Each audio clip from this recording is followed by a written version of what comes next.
ছাত্রছাত্রীরা, আশা করি সবাই ভালো আছো। আজ আমরা সরল রেখা স্ট্রেট লাইন চ্যাপ্টারের অঙ্কে চলে এসেছি। মাল্টিপুল চয়েস কোশ্চেন, তার মানে অঙ্কগুলোতে 4টা করে অপশান দেওয়া থাকবে, আমাদেরকে যে কোনো একটা কোনটা ঠিক সেটা চয়েস করতে হবে। তো প্রথম আমি চলে এসেছি 3-এর দাগের অঙ্ক। তো কি আছে দেখে নিই একটু অঙ্কটা। 3x + 4y - 12 = 0 সরলরেখা অক্ষ দুটির সঙ্গে যে ত্রিভুজ উৎপন্ন করে তার ক্ষেত্রফল বর্গ এককে হবে কোনটা হবে বাস্তবে। তার একটা সরলরেখার সমীকরণ আমাদেরকে দেওয়া আছে, সেই সরলরেখাটি অক্ষ দুটোর সঙ্গে মানে এক্স অক্ষ আর ওয়াই অক্ষের সঙ্গে যে ত্রিভুজ উৎপন্ন করবে সেই ত্রিভুজের ক্ষেত্রফল আমাদেরকে হিসাব করতে হবে, তাই তো। তো আমাদের প্রথমে যে সরলরেখাটা দেওয়া আছে, তাহলে কি দেওয়া আছে লিখে ফেলি। 3x + 4y - 12 = 0 এই সরলরেখাটা দেওয়া আছে, তাই তো। এই যে সরলরেখাটা দেওয়া আছে, সরলরেখাটিকে ছেদিতাংশ আকারে সাজাবো। তো আমি একটু ভাষা লিখে দিচ্ছি। এত সমীকরণটিকে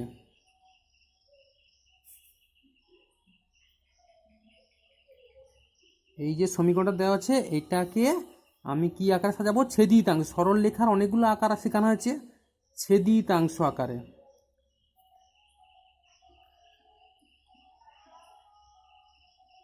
ছেদিতাংশ আকারে করে বা লিখে পাই, হ্যাঁ এইটাকে আমি ছেদিতাংশ আকারে লিখতে হবে, তাই তো। তাহলে প্রথমেই আমরা কি করব, এইটাকে 12টাকে ধ্রুবকটাকে ডান দিকে নিয়ে যাব। এরপরে আমরা 12 দিয়ে ভাগ করে দেব, পুরো অঙ্কটাকে 12 দিয়ে ভাগ করে দিলাম। লক্ষ্য করো, প্রথমে এক্সের নিচে 4 3 12 মানে 4 আসবে, আর ওয়াইয়ের নিচে 3 আসবে 1। তার মানে অঙ্কটা লক্ষ্য করো, ছেদিতাংশ আকারটা এইরকম ছিল, x/a + y/b = 1, এই আকারে যে ছেদিতাংশ আকার। তাহলে এই আকারে সাজানো হয়ে গেল। তাহলে যে অঙ্কটা ছিল, অঙ্কটা মানে সরলরেখার সমীকরণকে এই আকারে সাজিয়ে দিলাম। তুমি লক্ষ্য করো তাহলে এইখান থেকে আমরা কি পেলাম, এইটা মূল বিন্দু, এটা এক্স অক্ষ, এটা ওয়াই অক্ষ। তাহলে এই যে সরলরেখাটা আছে, এক্স অক্ষ থেকে 4 একক দূরে কাট করলো, আর ওয়াই অক্ষের নিচে 3 আছে, ওয়াই অক্ষ থেকে 3 একক দূরে কাট করছে। এইগুলো আমরা আগে থেকে জানি। তার মানে সরলরেখাটা এই রকম সরলরেখা, ঠিক আছে। তাহলে এক্সের নিচে 4 একক আর ওয়াইয়ের নিচে আছে 3 একক হলো। তার মানে এইটা 4 আর এটা 3 একক। তাহলে এই যে ত্রিভুজটা আছে, এই ত্রিভুজটার ক্ষেত্রফল আমাদেরকে হিসাব করতে হবে, তাই তো। তাহলে একটু লিখে দিলে ভালো হয়। অতএব এক্স অক্ষের ছেদিতাংশ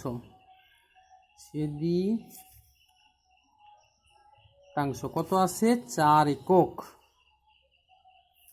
আর এবং ওয়াই অক্ষের ছেদিতাংশ কত আসে? 3 একক, তাই তো।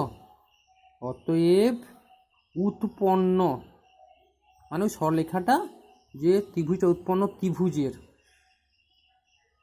ত্রিভুজের ক্ষেত্রফল, ওই যে সরলরেখাটা দেওয়া ছিল সমীকরণটা, সেই সরলরেখাটা অক্ষদ্বয়ের সঙ্গে ত্রিভুজ উৎপন্ন তার ক্ষেত্রফল।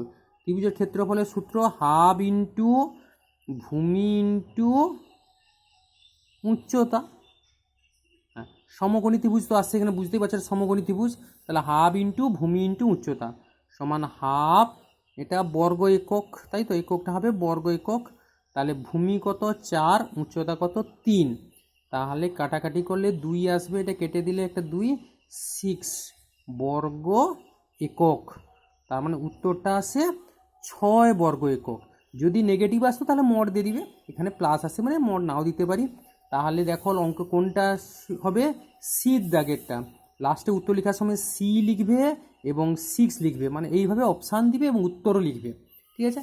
এবার আমি ভাষা লিখে করে দিলাম। ধরো পরীক্ষাটা 2 নম্বরে পড়লো, তাহলে কিন্তু এইভাবে ভাষা লিখিয়ে তোমাকে করতে হবে। আর 1 নম্বরে মাল্টিপুল চয়েস কোশ্চেন হলে এমনি ভাষা লেখার দরকার নেই, শুধু ছোট্ট করে ক্যালকুলেশন করে দিলেই হয়ে যাবে, শুধু অপশানটাই আমাদের দরকার। হ্যাঁ, চলে আসছি পরের অঙ্ক 5-এর দাগ। তো প্রশ্নটা পড়ি নিয়ে কী আছে 5-এর দিকে।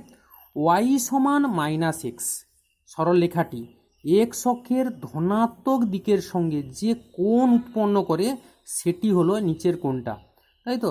তাহলে একটা সরলরেখা দেওয়া আছে, এই সরলরেখাটা এক্স অক্ষের ধনাত্মক দিকের সঙ্গে যে কোণ উৎপন্ন করবে সেই কোণের মান আমাকে বার করতে হবে, ঠিক আছে। তাহলে এখানে যে সরলরেখাটা আছে সেই সরলরেখাটা আমরা y সমান mx প্লাস সি এই আকারে সাজাবো, দিয়ে এইখানে এমটা কি নতি বা প্রবণতা, তো এম এর মান নতি বা প্রবণতা এটা পেয়ে গেলে সেখান থেকে ট্যান থিটার মান তাহলে নতি, তাহলে সেখান থেকে আমরা থিটার মান বার করতে পারবো, ঠিক আছে। এবং এই সরলরেখার ছবি যদি কেউ আঁকতে চায়, সরলরেখার ছবি যদি আঁকতে চাও ওয়াই সমান প্লাস এক্স হলে এইরকম হবে, আর ওই সমান মাইনাস এক্স মানে এটা এইরকমভাবে যাবে, অরিজিন দিয়ে ধ্রুবক টার্ম নেই মানে অরিজিন দিয়ে পাস করবে আর এইভাবে যাবে, তার মানে আমাদের এইরকম একটা উত্তর আসবে, সেকেন্ড কোয়াড্রেন্টে একটা কোণ আসবে, এইভাবে একটা আসবে। পরীক্ষা হলে এইসব ছবিটি আঁকার দরকার নেই, আমি বোঝার জন্য বললাম, ঠিক আছে। তো তাহলে সরলরেখাটাকে এই আকারে সাজাতে হবে, ঠিক আছে। তাহলে প্রথমেই চলে আসছে আমাদের প্রদত্ত সরলরেখাটি হলো প্রদত্ত সরলরেখাটি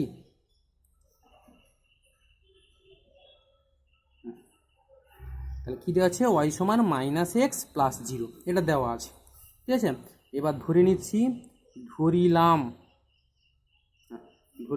সরলরেখাটি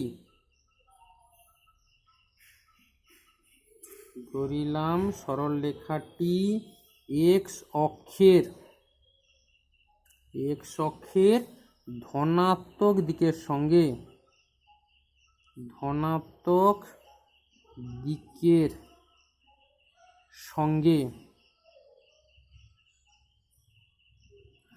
থিটা কোণ উৎপন্ন করে, ওইটাই চাইছে, থিটা কোণ উৎপন্ন, মানে যেটা উত্তর চাইছে ধরলাম থিটা কোণ উৎপন্ন করে, তার মানে অতএব সরলরেখার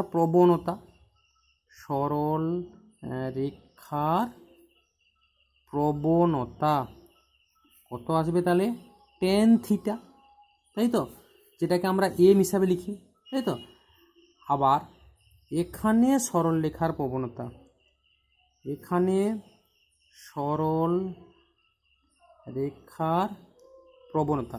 মানে যেটা দেওয়া আছে, এই অঙ্কের সরলরেখার প্রবণতা কত, এম এর মান কত হবে -1 বললাম, এইটাকে সাথে তুলনা করে এম এর মানটা -1, তাহলে অতএব আমরা কি লিখতে পারি, ট্যান থিটা সমান -1। এবার ট্যান থিটা -1 হলে কি হবে বললাম, tan theta all sign tan কস, মানে ট্যান থিটা এইখানে পজিটিভ আর এইখানে পজিটিভ, তাহলে এইখানে নেগেটিভ, তাহলে এইখানে একটা কোণ বার করব, তাই তো। তাই এইখানে দ্বিতীয় পদের কোণ বার করতে হলে আমাদের কী লিখতে হয়, প্রথমে লিখে দেবো 180 ডিগ্রি মাইনাস, এবার হলো ট্যান কত ডিগ্রির মান 1, 45 ডিগ্রি। আবার বলছি লিখার নিয়মটা কী হবে, প্রথম মাইনাস বাদ দিয়ে দাও, মাইনাস বাদ দিয়ে তুমি ভাবো ট্যান থিটা 1, তাহলে থিটার মানটা কত 45 ডিগ্রি, এবার দ্বিতীয় পদে 180 থেকে 45 বাদ দিবে, এইভাবে আমাদের অ্যাঙ্গেল নির্ণয় করতে হয়, যেটা আমরা আগে শিখে গেছি। তাহলে এখানে কত হবে 135 ডিগ্রি, তাহলে থিটা সমান 135 ডিগ্রি। অঙ্কে লক্ষ্য করলে অপশান সি, 135 ডিগ্রি আছে, তাই তো। তাহলে যে সরলরেখাটা দেওয়া ছিল সেটা এক্স অক্ষের ধনাত্মক দিকের সঙ্গে 135 ডিগ্রি অ্যাঙ্গেল তৈরি করছে। আমি ভাষা লিখে করে দিলাম, পরীক্ষা হলে এইভাবে অপশান থাকে, তোমাদের ভাষা লেখার কোনো দরকার নেই, শুধু ক্যালকুলেশনটা ছোটো করে উত্তরটা লিখলেই হবে। হ্যাঁ, চলে এসে এরপরে করবো 15 দাগের অঙ্ক। হ্যাঁ, নিচের কোণটি, মানে এই 4টা অপশান দেওয়া আছে তার কোণটি, এই যে দুটো বিন্দু দেওয়া আছে এই দুটো বিন্দুর সংযোজক সরলরেখার আনতি, তাহলে দুটো বিন্দুকে যোগ করলে আমরা যে সরলরেখাটা পাবো তার আনতি, মানে এক্স অক্ষের পজিটিভ দিকের সঙ্গে সেটা কত অ্যাঙ্গেল তৈরি করছে সেটা আমাকে বার করতে বলা আছে। 4টা অপশান দেওয়া আছে, আমাদের কোনটা হবে লিখতে হবে, তাই তো। তাহলে আমরা প্রথমে লিখে দিই 3 - √3 ও তাহলে √3 আর -1 বিন্দু দ্বয়ের, বিন্দু দুটি লিখে দিই, বিন্দু দুটির সংযোজক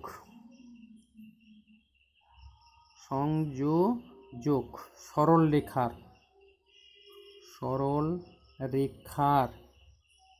প্রবণতা, প্রথমে প্রবণতা বার করতে হবে, প্রবণতা, ঠিক আছে।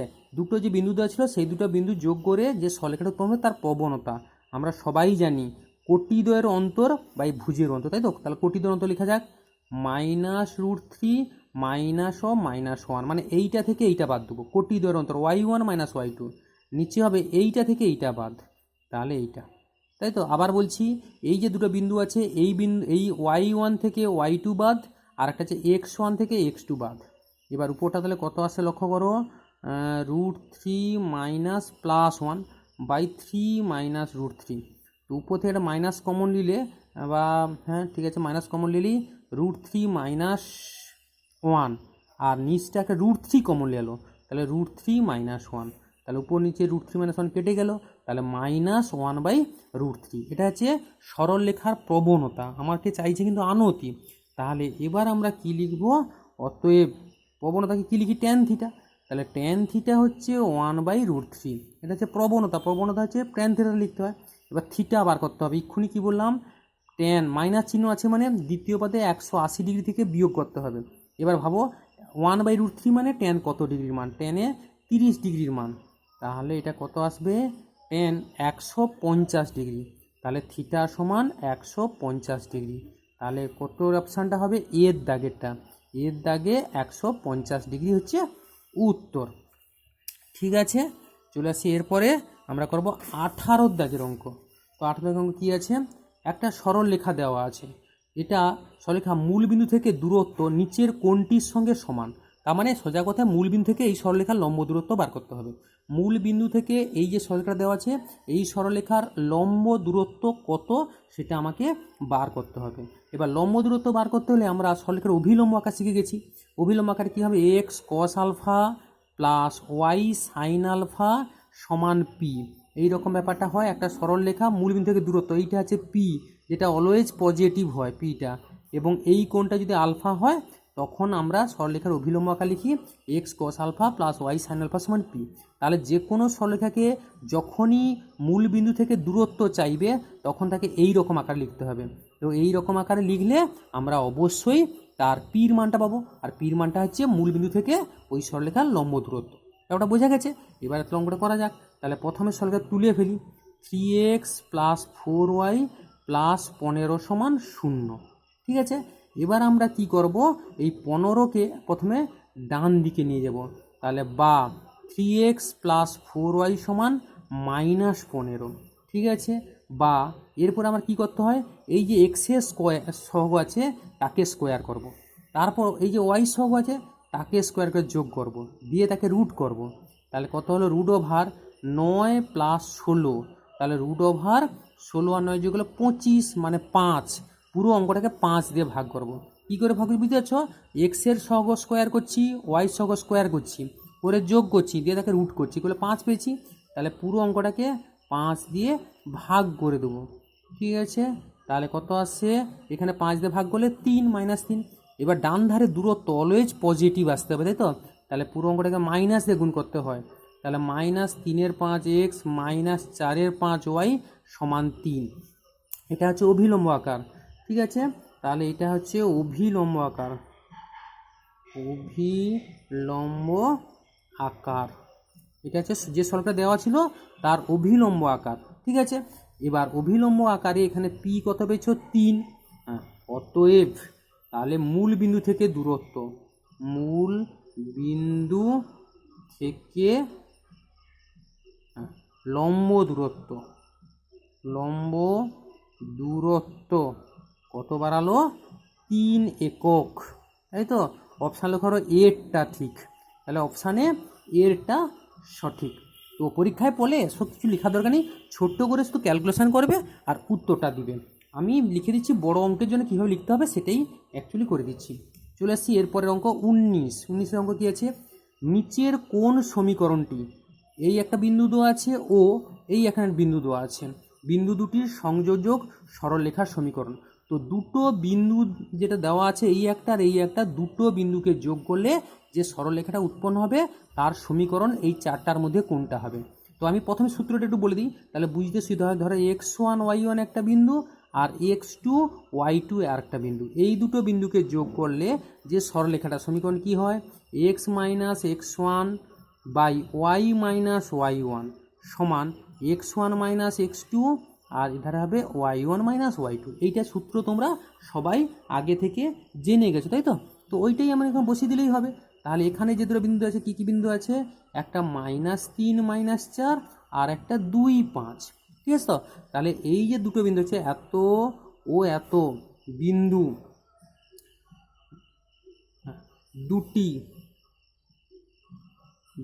দুটির সংযোজক সরল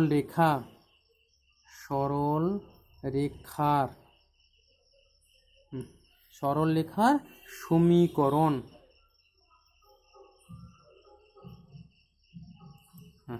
কি হবে তাহলে? প্রথমে x - x1 মানে কত, -3, বাই y - y1 মানে কত, -4। এটা হচ্ছে x1, এটা হচ্ছে y1, সমান এদিকে কি হবে, x1 থেকে বাদ যাবে x2, আর এদিকে কি হবে, y1 থেকে বাদ যাবে y2। এই তো হয়ে গেল। বা তাহলে x +3 বাই y +4, ওদিকে -5 আর 5 আর 9 -9, -9 বাদ চলে যাবে এবং কোনাকুনি গুণ করে দাও। তাহলে কোনাকুনি গুণ করলে 9x 9 3 27, আর এদিকে 5y আর 5 4 20, এক ধারে নিয়ে চলে আসো। তাহলে 9x - 5y, 20কে দিকে নিলে +7 সমান 0। তাহলে দেখো উত্তরে সিটটা 9x - 5y +7 সমান 0। এবার যখন পরীক্ষা পড়বে এই ভাষাটাও লেখার দরকার নেই, শুধু দুটো বিন্দু দিয়ে এই ক্যালকুলেশনটা করে দিবে, ক্যালকুলেশন করে যেটা উত্তর হবে সেটাই লিখে দিবে, ঠিক আছে? আর যদি 1 নম্বর বা 2 নম্বর যেন বার করতে দেয় তখন কিন্তু অবশ্যই তোমরা ভাষাটা লিখবে, ঠিক আছে? চলে আসছি এবার